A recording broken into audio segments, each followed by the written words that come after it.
Estamos ao vivo, sejam muito bem-vindos, muito bem-vindas, queridos e queridas investidores ou pretendentes a se tornar investidores.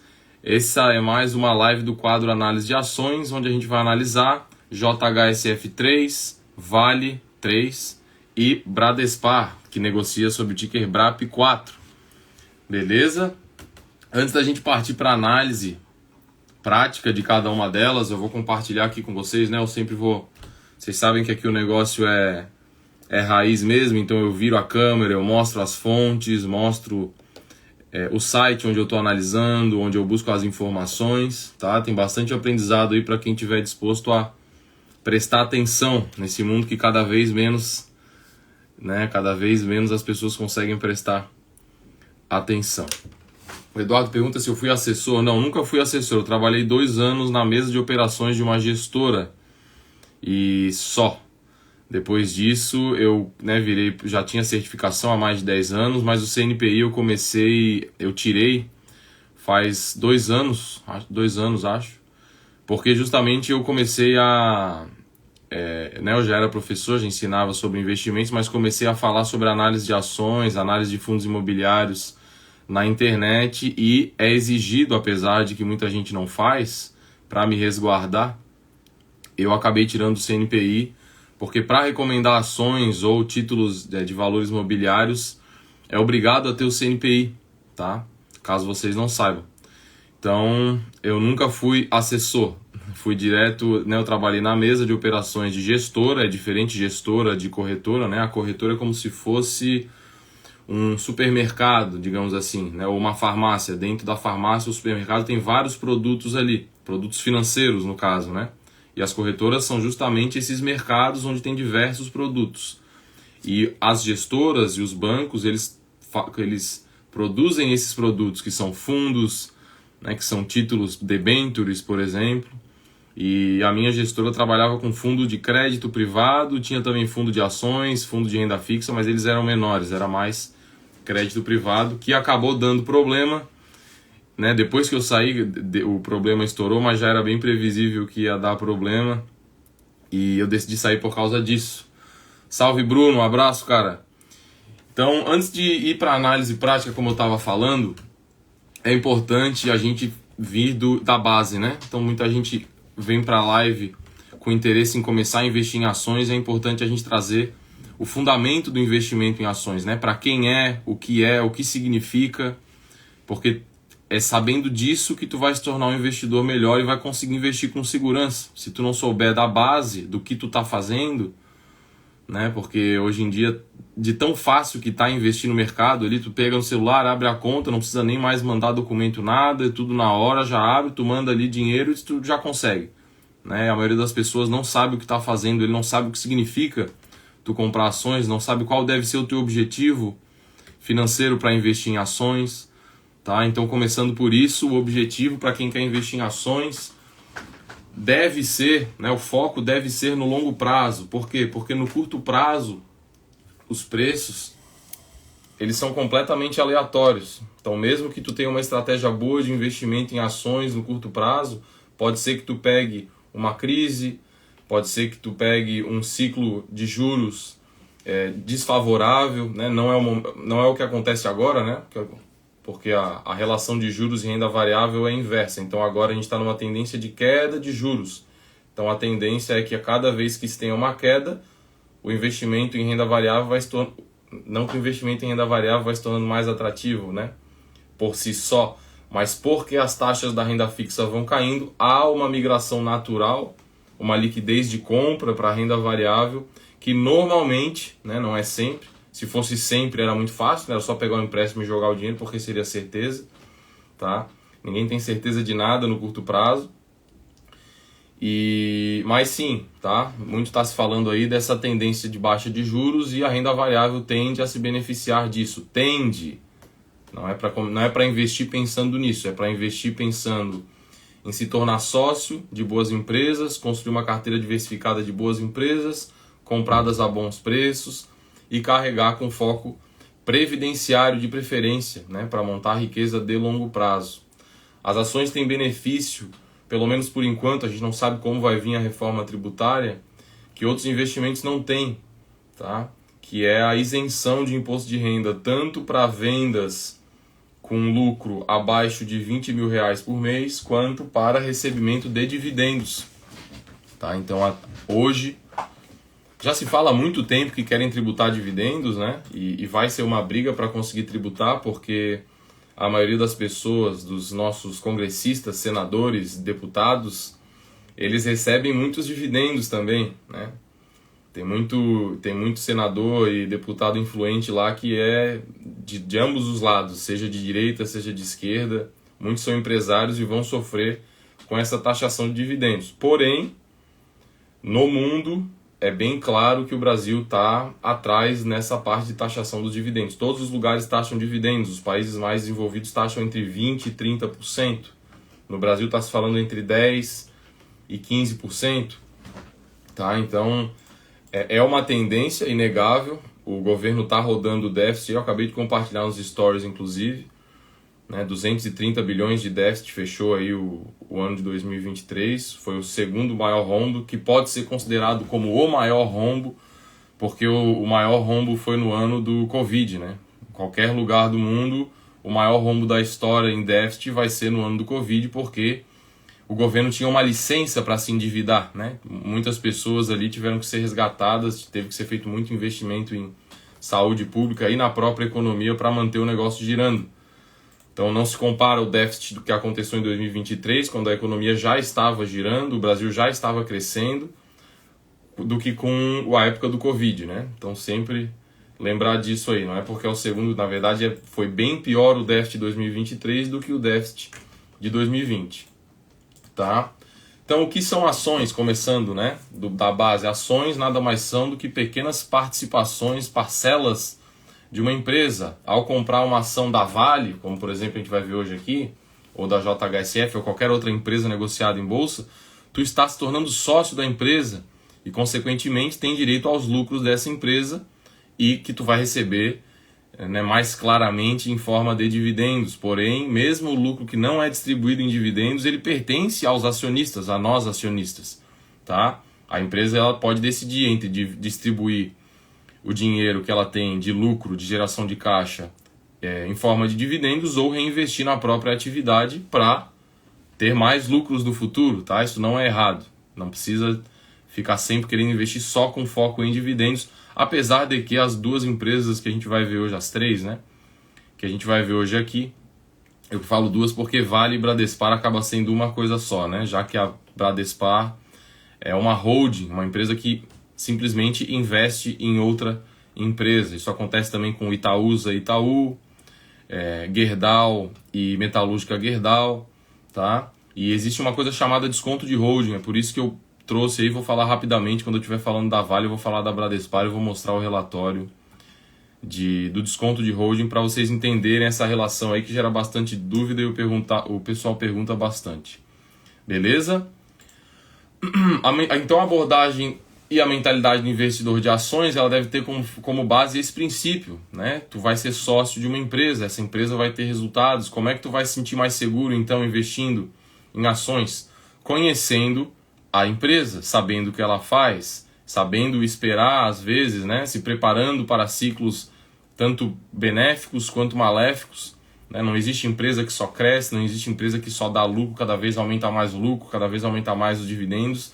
Então é natural perder dinheiro no processo de investir em ações, tá? Mas no longo prazo é comprovado aí, tanto em países desenvolvidos quanto em países subdesenvolvidos, que o mercado de ações, principalmente para quem investe com base em fundamentos, né? Na análise fundamentalista, que é o que a gente vai ver aqui hoje, que é onde tem o melhor resultado para o investidor de longo prazo, tá? E o que é longo prazo, né? Algumas pessoas podem perguntar aí. Longo prazo eu diria, idealmente, acima de 10 anos. Tá? Acima de 10 anos vai ser bem difícil tu pegar um ciclo aí que tu perca dinheiro investindo no mercado de ações. Ok? Mas no mínimo dos mínimos, nunca invista em ações o dinheiro que tu pensa em sacar abaixo de 5 anos. Tá? Aí é uma proibição total, digamos assim. Tá? Para quem quer seguir a minha metodologia aí. A oportunidade existe no mercado de ações por quê? Porque ao investir com base em estratégia, na análise fundamentalista, né, uma estratégia fundamentalista, que é a estratégia utilizada pelos grandes investidores, tanto no Brasil, né, o Barsi, Parisotto, quanto, né, ou de grandes gestores, aí estou falando o nome dos investidores mais ricos, né, que o pessoal provavelmente deve conhecer aí, Luiz Barsi, Lírio Parisotto, lá fora, Warren Buffett, tá? Além de Warren Buffett, Peter Lynch, Joe Greenblatt, Philip Fisher, todos esses gestores renomados usavam a estratégia fundamentalista, que é a estratégia sustentável de longo prazo, tá? A que dá não só mais retorno, mas a que te faz se sentir mais seguro durante o processo de investimento, que é muito importante. E a análise fundamentalista, ela é a competidora da análise gráfica, que muita gente deve conhecer também, né? A análise gráfica que analisa aí indicadores que nada tem a ver com o negócio da empresa, mas sim com a liquidez, com a negociação, né, com a volatilidade, com a variação de preços. Se forma uma imagem ali, né, de acordo com algumas tendências que são formadas ali com base em médias, etc e tal, diz que a ordem é de compra ou de venda, o que logicamente não tem nada a ver com a realidade, né? A realidade é que existe uma empresa por trás dali e os investidores de verdade, os grandes fundos, os grandes bancos, eles compram com base nesses fundamentos e não com base na análise gráfica. De forma geral, a análise gráfica é muito usada por golpistas, tá? Não que todos sejam, mas muita gente cria comunidades de análise gráfica, leva pessoas para essas comunidades, ensinando elas sobre análise gráfica para começar a operar ações, principalmente de pequeno volume, tá? As small caps. As pessoas são atraídas pela ganância. Então as pessoas são atraídas pela ganância, elas vão para análise gráfica porque ali tem a promessa de ganhar mais dinheiro em menos prazo. E aí, com base também nessa ganância de ganhar mais dinheiro em menos prazo, eles levam essa galera da análise gráfica para as empresas com menos negociações, com menos liquidez. E aí, dependendo do tamanho das comunidades, esses donos dessas comunidades, eles se comunicam e eles combinam compras e vendas dentro dessas comunidades. Então, eles compram antes, o nome disso é chamado de front running. Isso aqui que eu estou falando, ninguém vai falar para vocês, hein? Isso aqui é para quem conhece de dentro mesmo, tá? E, né, ou poucas pessoas aí vão falar, tá? Alguém pode ter falado, não sou só eu que sei sobre isso, mas é bem difícil. Eu nunca vi ninguém falando tão abertamente sobre isso assim, tá? Então eles mandam aí as pessoas comprarem, eles compram antes, quando vai chegando no final do ciclo de compra, eles vendem primeiro e mandam a ordem de venda para a comunidade deles. Então eles compram antes, inflam o preço, saem no topo, a galera vende, a galera fica... Quem vê a ordem, quem vê a chamada primeiro acaba ganhando um pouco de dinheiro, mas a maioria vai perder dinheiro, tá? E vai ficar não só perdendo dinheiro, vai perder tempo, porque cada vez mais vai achar que tinha que ter executado a estratégia de outro jeito, vai continuar escutando aquele guru que só quer, nem sabe o que está fazendo, na verdade, tá? Então, além de perder tempo, vai perder dinheiro e vai perder cabelo, porque é uma coisa muito mais estressante do que investir da forma correta, que é através de estratégias fundamentalistas, tá? Galera, então, agora já estamos aí pronto para falar sobre as ações em si. Falar um pouco sobre diversificação também aqui, antes de passar para a análise prática da JHSF, que vai ser a primeira. Se vai começar com pouco dinheiro, não tem problema investir, né? Se vai comprar só uma ação, só para ver como é que é, né? Vai investir R$100, R$200, o que é possível, tá? Se quiser investir, por exemplo, em uma ação da Vale hoje, sem pagar corretagem, que tu consegue isso através de corretoras como Nuinvest, a corretora Rico, que é da XP, também não cobra corretagem. Tudo bem começar comprando apenas uma, tá? Com o intuito de aprendizado. Mas tu vai investir uma parcela relevante do teu patrimônio nisso para valer, eu recomendo que mire em ter 12 empresas, tá bom? Nunca comece com menos do que 8, tá? E depois de começar com 8 empresas de setores diferentes, né? No mínimo 5 setores diferentes aí, né? Por exemplo, pega um banco, uma elétrica, uma de varejo não, né? Mas uma de saneamento, uma seguradora, uma de commodities, como a Vale, por exemplo, né? Caso tenha interesse na Vale, né?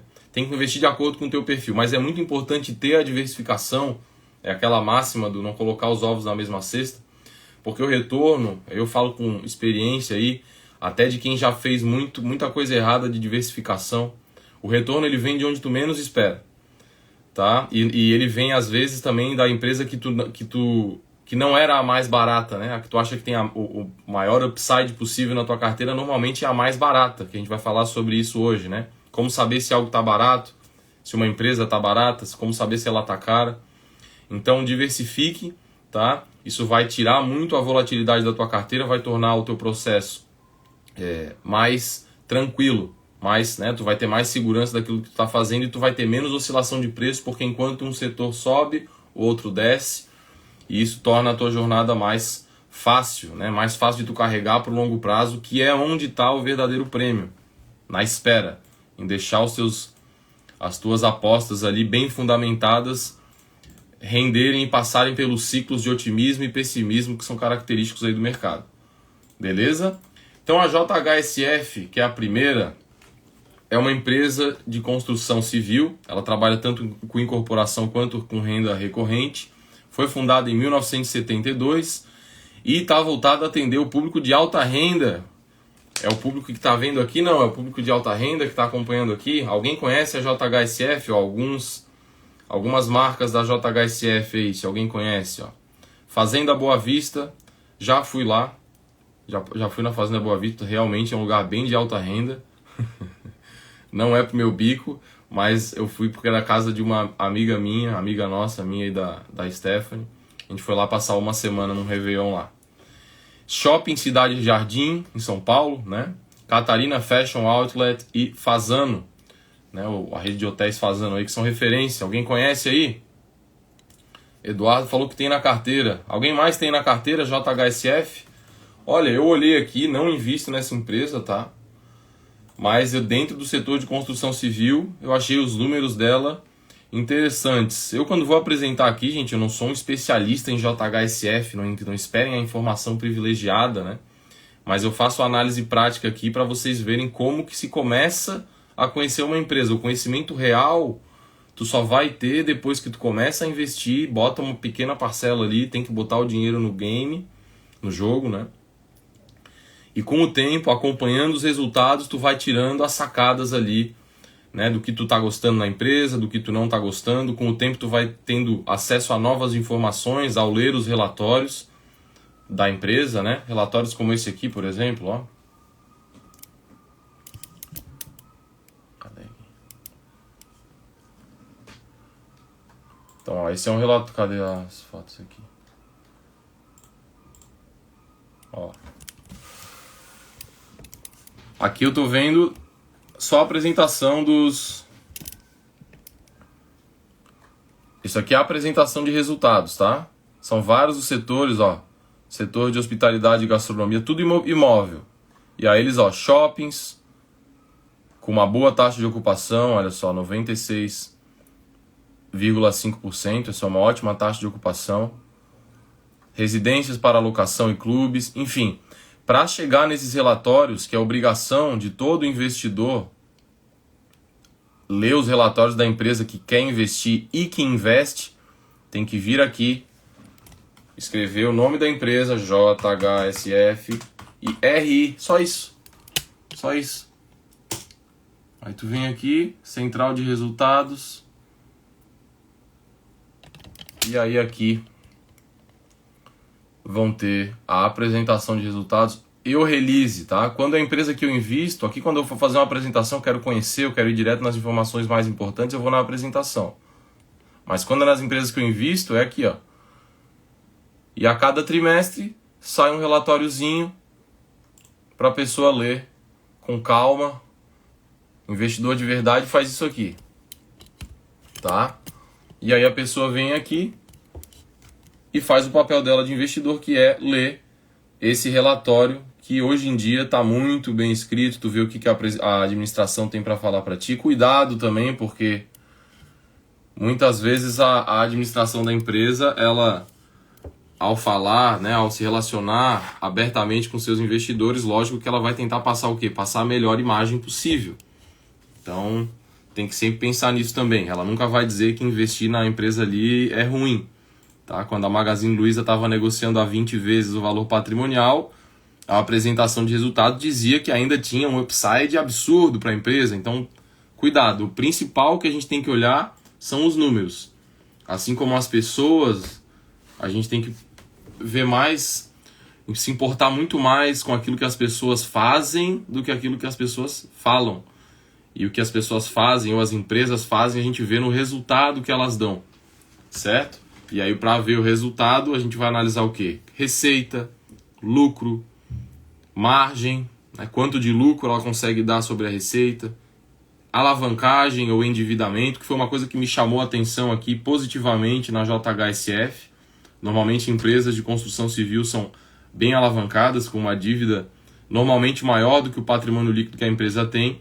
E no caso da JHSF, a dívida líquida da empresa é 2,5 bilhões e o patrimônio é de 5 bilhões. Ok? Falando em números, né, já que eu estou falando em bilhões aqui, é importante lembrar também que quando a gente analisa uma empresa, não importa se é um mercadinho ou se é uma empresa gigante, né, de bilhões da Bolsa de Valores, o que importa é o número absoluto e não o valor da cotação. A cotação da JHSF é 4,81, mas esse valor ele não quer dizer nada. Não quer dizer nem que ela é mais cara ou mais barata do que outra empresa que negocia com uma cotação de 10, ou de 20, ou de 50. Por quê? Porque a cotação é o valor de apenas uma cota, né, acionária da sociedade daquela empresa. E o número de cotas varia. Então, quanto mais cotas uma empresa tem, menor tende a ser a cotação. Tá? E isso nada tem a ver com o valor de mercado da empresa, que é o que realmente importa.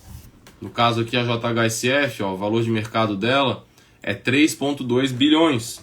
Então, ao comprar ações da JHSF, tu está investindo em uma empresa que tem um valor de mercado, tu estás pagando 3,2 bilhões, proporcional, mas tu está pagando 3,2 bilhões. É o preço que tu está pagando, é o preço que está sendo negociado a empresa hoje, considerando todas as ações, multiplicado, todas as cotas, né, negociadas, multiplicado pelo valor da cota, que é a cotação.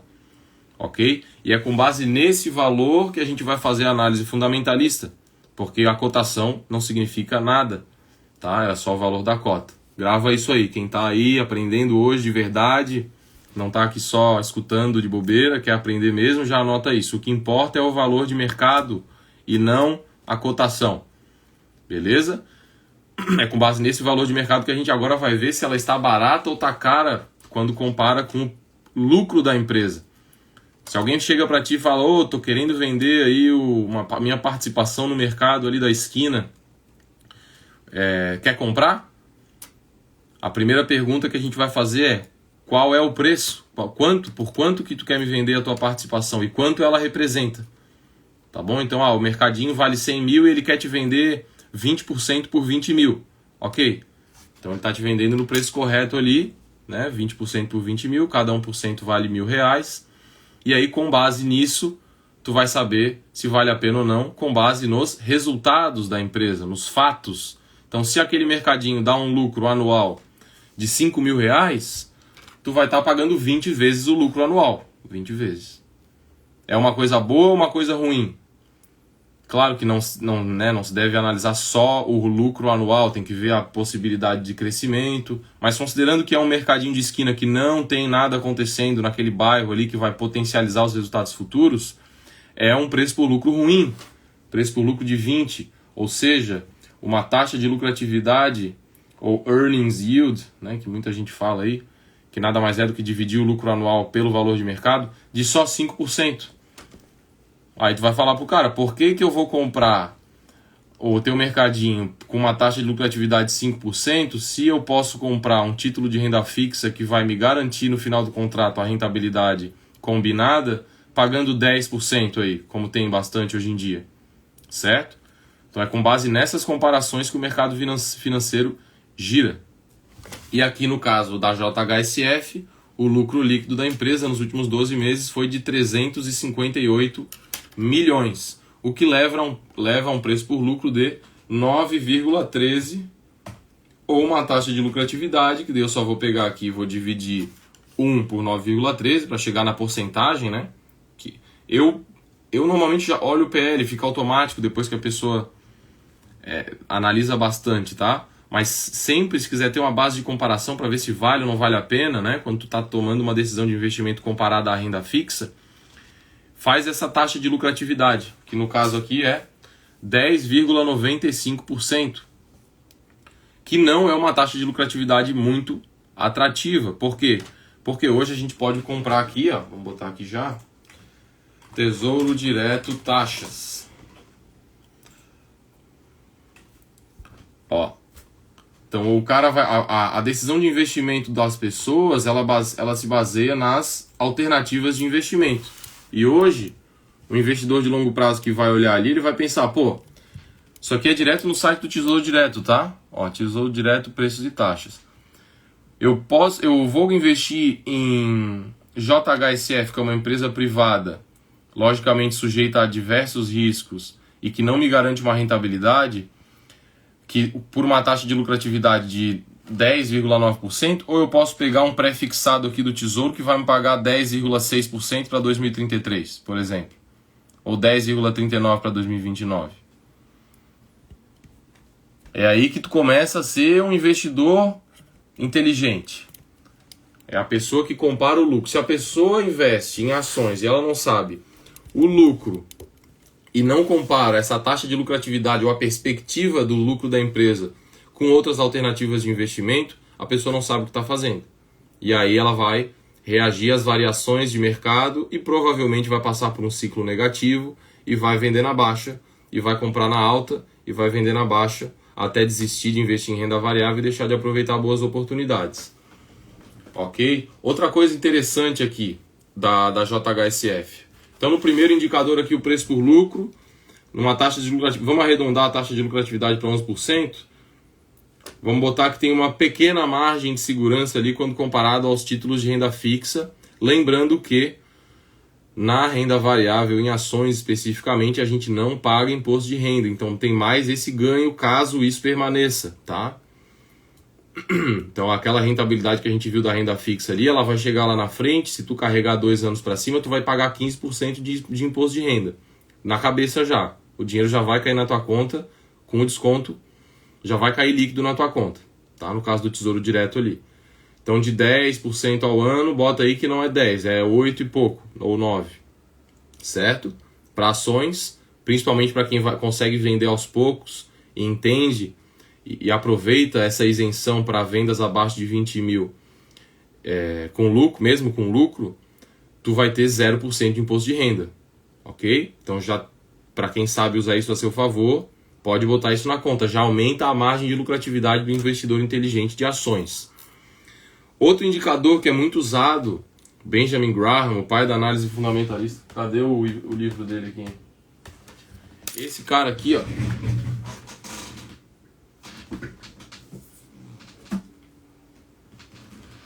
Esse cara aqui, Benjamin Graham, que foi, né, foi professor do Warren Buffett, que é o maior investidor de todos os tempos, né, que recentemente, inclusive, o parceiro dele, Charlie Munger, faleceu, infelizmente. Já estava velhinho, coitado, quase chegou no 100. Mas esses dois caras aprenderam muito com Benjamin Graham, e ele falava que um indicador que ele gostava muito para saber se uma empresa está ou não está barata era o preço por valor patrimonial, em português. Em inglês, o Price to Book Earnings. O PVP. Alguém já ouviu falar no PVP? O pessoal está muito quieto. Estão gostando da live? Fala comigo, aproveite. Vamos aproveitar aí, vamos interagir. Dá o like quem está gostando. Manda uma pergunta aí para eu não ficar falando sozinho muito tempo aqui. Estão entendendo como é que tá?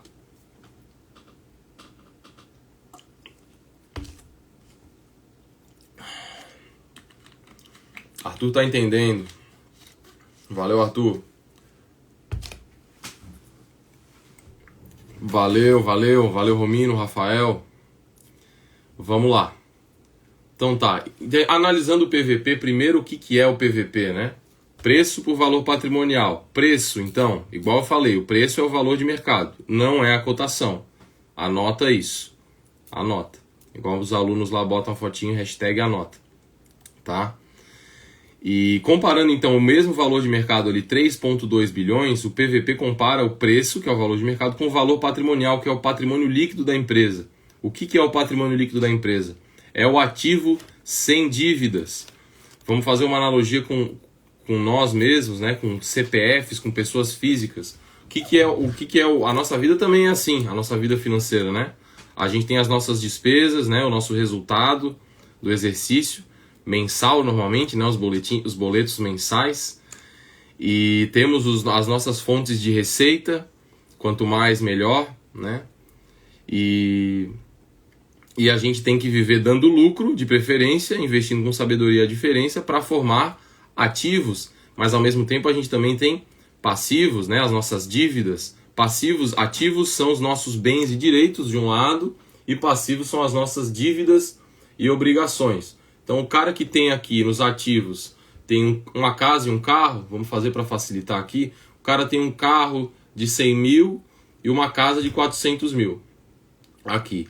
E aqui no passivo, que envolve tanto as dívidas quanto o patrimônio líquido, que é o final, né, a diferença, ele tem ali a dívida do carro dele em 50 mil e a dívida da casa dele em 250 mil. Então ele tem bens e direitos em 500 mil e de dívidas e obrigações ele tem uma parte, 300 mil em dívidas e obrigações, tá? Que vão gerar juros, né? Vão gerar juros no resultado do exercício também. Sempre, o ideal é sempre a gente tentar reduzir o nosso passivo, né? Claro, né? Alavancagem, se o cara vê uma oportunidade de negócio, quiser alavancar, pegar um passivo para comprar, né? Às vezes tem gente que faz isso com imóvel e tal. Não recomendo, mas às vezes pode ser justificado. Mas as empresas fazem muito isso, tá? Mas de qualquer forma, para facilitar o entendimento, então ele vai ter um ativo de 500 mil, um passivo de 300 e o patrimônio líquido é o que sobra, é o ativo sem dívida.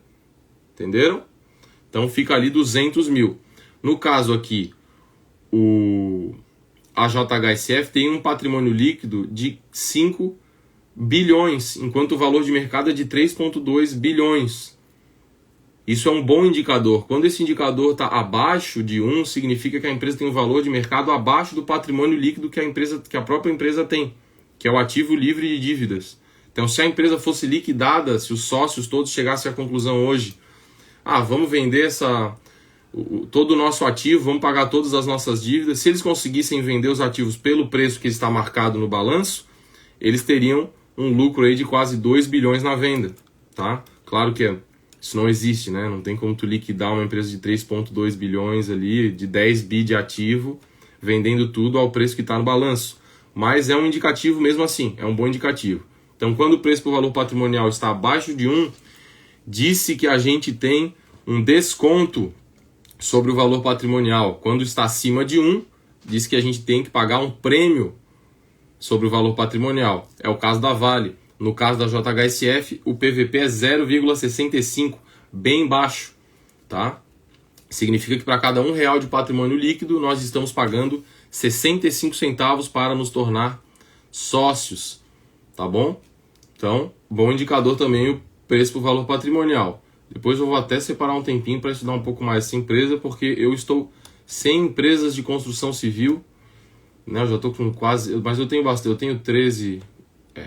quase 15 empresas na minha carteira aí, mas nunca é demais adicionar uma boa empresa para ter mais diversificação e também porque o setor de construção civil tende a aproveitar melhor essas quedas de juros, tá? O setor como um todo, porque justamente é um setor alavancado. Então, a cada vez que a taxa de juros cai, tem um reflexo no balanço dessas empresas, elas vão pagar menos juros e vão liberar mais ativo para pagar renda para nós, acionistas.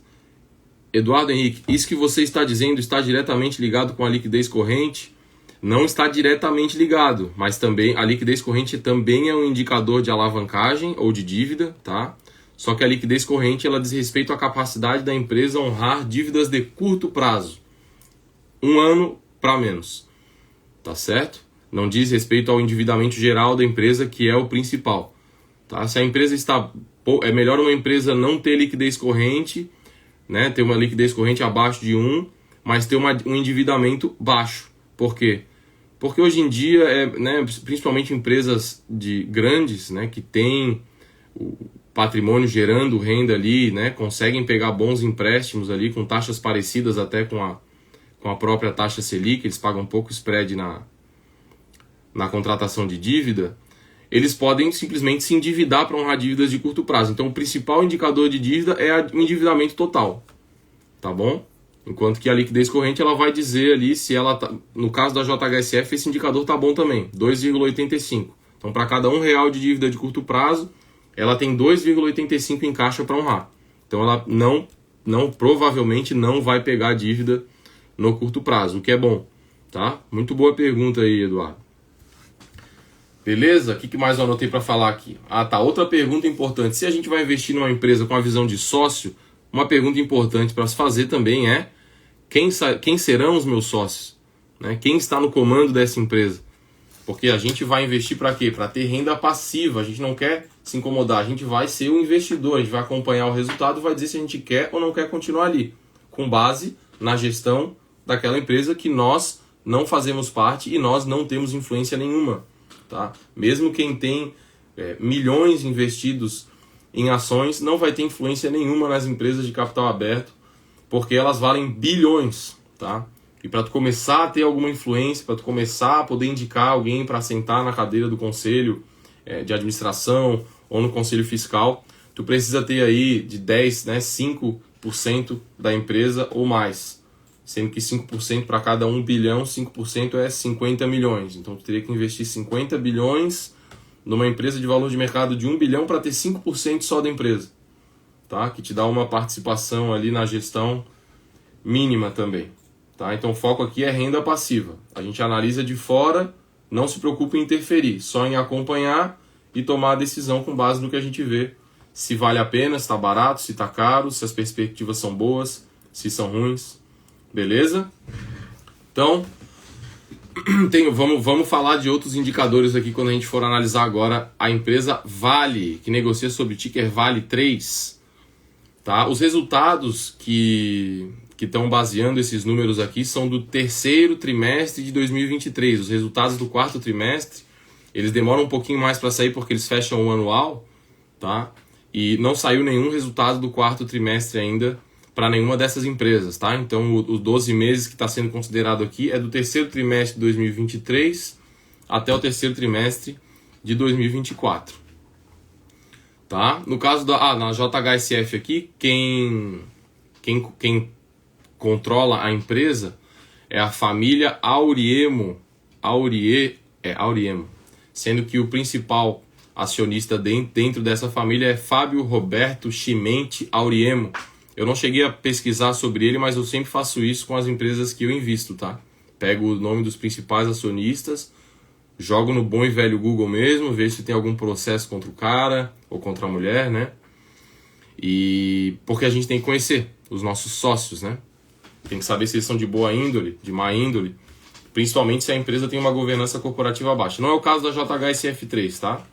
Que pelo que eu ouvi falar é uma empresa séria aí e que está num nível bom de governança, que é o novo mercado, assim como a Vale. Beleza? Então vamos para a Vale agora, que é uma empresa 100 vezes maior do que a JHSF. Enquanto a JHSF vale 3,2 bi, a Vale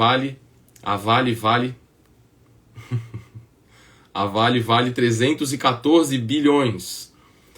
Tem um lucro de 47 bi, o que leva a uma taxa de lucratividade de 15,12%, ó, 15,12%. Então ela tem um indicador de lucro melhor que a JHSF. Porém, o PVP dela é 1,65, o que significa que a gente paga um prêmio de 65% sobre o valor do patrimônio para se tornar sócio, proporcional, né? Para se tornar sócio da Vale, tá? Isso é ruim? Isso é bom? Não é exagerado, tá? Eu boto um limite ali em torno de 3, depende também, né? Se é uma empresa de tecnologia que consegue dar um grande retorno sobre o patrimônio líquido, tu pode aceitar mais. Mas via de regra, acima de 2, ali acima de 3, eu já não gosto. Mas isso é a minha estratégia, tá? A minha estratégia prima muito pela segurança, eu tento reduzir ao máximo o risco E os indicadores de preço, quanto melhores eles estão, quanto mais baratos eles estão, melhor tende a ser a volatilidade da tua carteira. Melhor no sentido de menor, né? Uma volatilidade melhor é uma volatilidade menor. É o risco que se chama, né, na economia. Não que eu concorde que volatilidade seja risco, mas como o termo é chamado. Certo? Quanto a dividendos, né, não falei dos dividendos da JHSF. A JHSF nos últimos 12 meses pagou 8,4% só em dividendos livre de imposto de renda. Tá? Que é muito bom, uma taxa de dividendos muito boa, que eu também gosto bastante, dou preferência sempre, mas que não deve ser apenas o foco, né? Dividendos é apenas a geração de caixa que a empresa decidiu pagar aos seus acionistas. Podem ter, às vezes uma empresa paga menos dividendo que a outra e é uma melhor opção de investimento, tá? Só isso não tem nada a ver.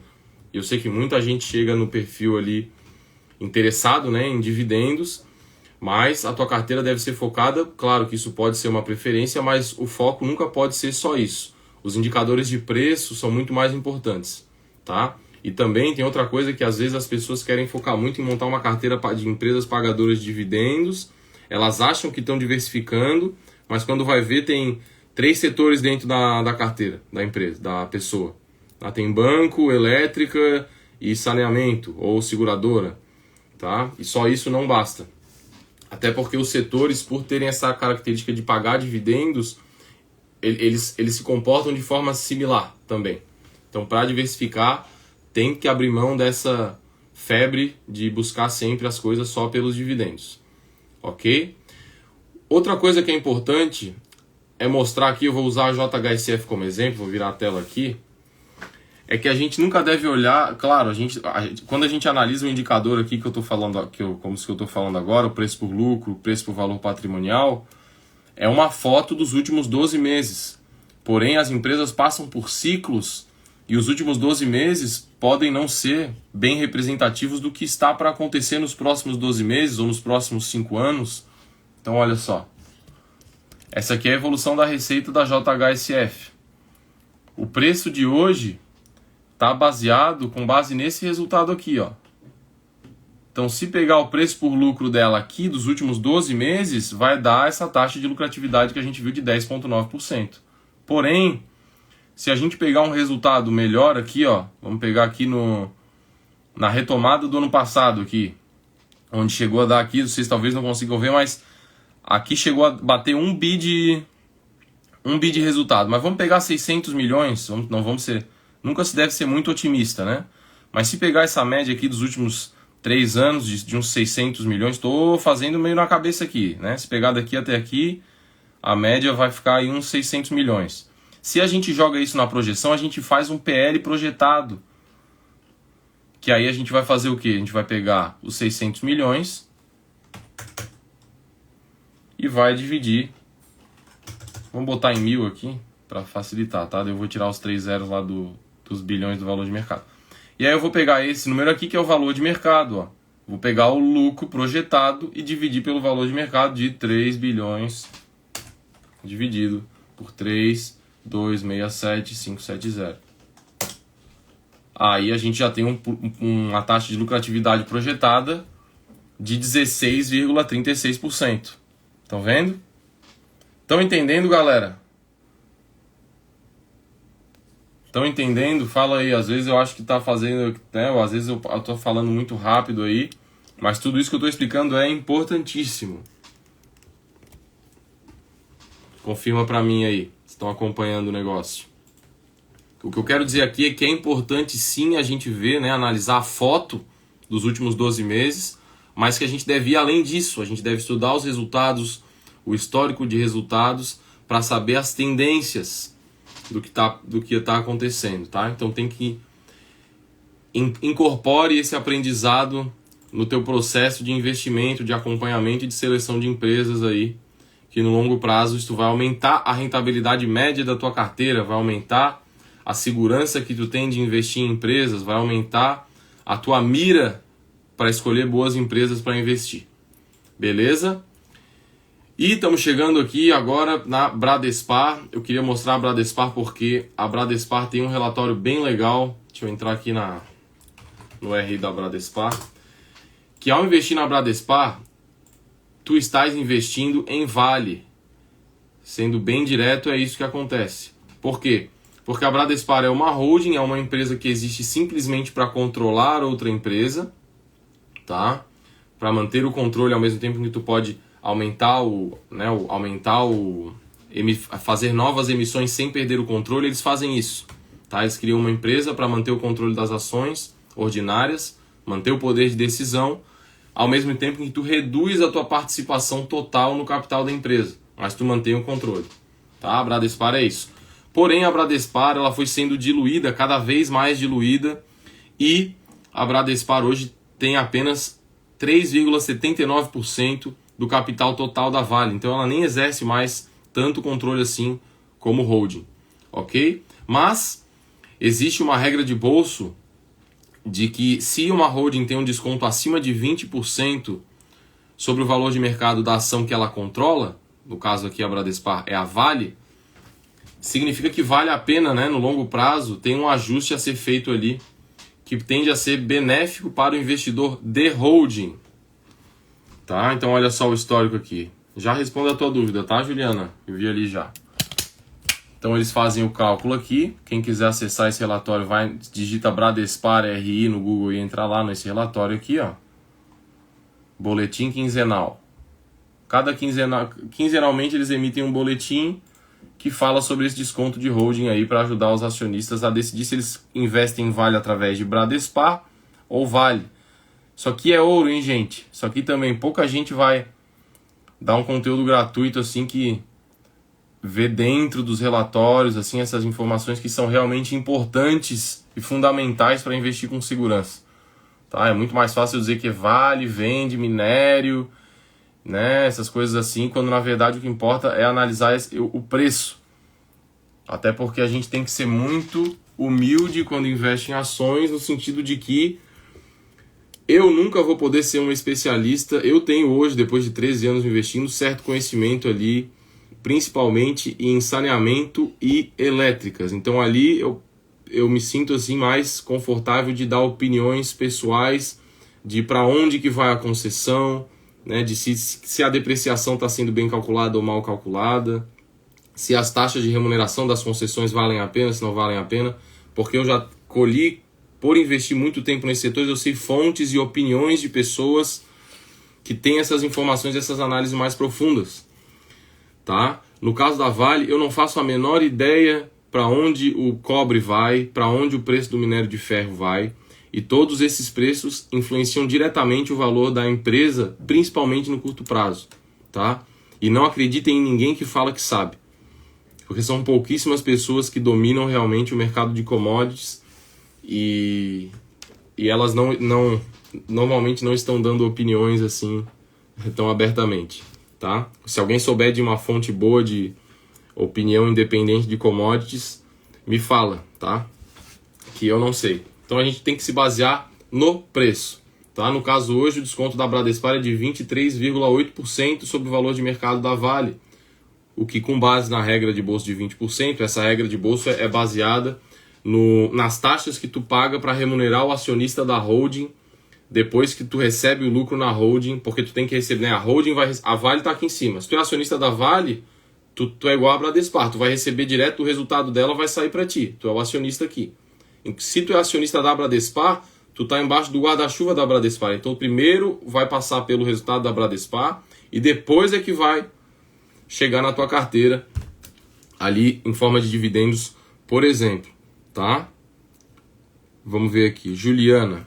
Como decidir vender as ações? A cada quanto tempo e quais critérios para manter e vender uma ação? Minha maior dificuldade, além da análise, claro. Muito boa pergunta. E é uma dúvida muito comum, né? Quando vender? As pessoas acham sempre que vai ter um momento melhor, né? E isso deriva muito justamente da falta de análise, tá? Então, antes de investir em uma empresa, tu tem que ter muito bem fundamentado os motivos que te levaram a investir naquela empresa, que devem se basear principalmente no preço, né? E quanto mais baseado, quanto mais racional for tua primeira decisão, mais fácil vai ser depois para tu tomar a decisão de ou comprar mais, ou vender. tá? E tu vai tomar essa decisão achando se vale ou não vale a pena investir naquele negócio com base em resultado. Investidor de sucesso, os grandes investidores, como Benjamin Graham, como outros ali, que eu não vou pegar o livro agora, então não precisa, mas Peter Lynch, né? Quem gosta de livro aí, quiser pesquisar depois, Peter Lynch, Philip Fisher, Joe Greenblatt, tá? Eles nos ensinam a analisar, eles tiveram bons resultados, muito acima da média, mais de 20% ao ano em dólar, com consistência. Com consistência eu digo em longos prazos, né? Em décadas de investimento. Mas mesmo esses investidores tiveram vários anos negativo, ou vários anos perdendo para o Ibovespa ou para o S&P lá nos Estados Unidos, tá? Não que vai ser sempre positivo, mas para ter uma estratégia de boa rentabilidade média de longo prazo, tem que se basear em fatos. E aí tu vai ver quanto que tu pagou pelo lucro da empresa quando tu entrou, como está se comportando esse lucro, né? Acompanhando os resultados, tu vai ver as perspectivas estão melhorando ou estão piorando. Os lucros estão evoluindo para cima, para baixo, né? Os maiores compradores, no caso da Vale, por exemplo, China impacta diretamente, né, no resultado da Vale. A maior contratante da Vale com certeza é a China, né? Muito se fala que estão há 10 anos aí falando que tem uma bolha para estourar na China e ela nunca estoura, mas que dá medo dá, né? E com certeza a Vale seria muito afetada, teria que, né, quanto menos demanda tem pelos produtos da Vale, menos vai ser o preço médio do minério de ferro e dos produtos que ela vende, consequentemente, menos vai ser o resultado dela, consequentemente, menos vai ser o teu retorno, tanto em formação de patrimônio dentro da empresa, quanto em dividendos recebidos, tá bom? E aí, para decidir manter ou vender é com base nessas coisas, mas principalmente focado no preço, tá? Quem se baseia suas decisões no preço vai ter ganhos de rentabilidade média no longo prazo. Compara o EV/EBIT de uma ação com outra do mesmo setor da primeira. O EV/EBIT já é um indicador mais avançado, ele considera também o endividamento daquela empresa. Tá? Ele é um indicador que as pessoas usam meio que para... É porque dentro do EV/EBIT tu está considerando também o endividamento. Se tu analisa separadamente o preço por lucro e o endividamento, é melhor do que tu analisar o EV/EBIT, tá? Tu vai ter uma visão mais clara do teu investimento ali. Beleza, galera? Por hoje era isso aí, deu quase 1 hora aqui de live. Espero que vocês tenham gostado. Quando vocês participam das lives aqui ou das aulas, eu recomendo sempre que vocês assistam, reassistam, anotem os aprendizados, porque o que eu ensino aqui é com 100% de independência e são os fundamentos para que vocês invistam melhor, construam um patrimônio com mais segurança para garantir uma aposentadoria melhor, para ter mais liberdade, mais segurança financeira lá na frente. E não tem segredo, tá? Assim como qualquer área da vida, para investir com qualidade, assim como para tu ir fazer qualquer coisa com qualidade, seja, né, o esporte ou no teu trabalho, tu precisa estudar, precisa investir em conhecimento. E quem está aqui, acompanha essas aulas aqui, é isso que está fazendo. E a melhor forma de aproveitar é escrevendo, anotando os principais aprendizados, tá? E aí no longo prazo, vocês vão saber cada vez mais ter mais capacidade de investir com segurança. Beleza? Valeu, Eduardo, Romino, Mari, um grande beijo, abraço a todos, boa noite e até a próxima. Valeu!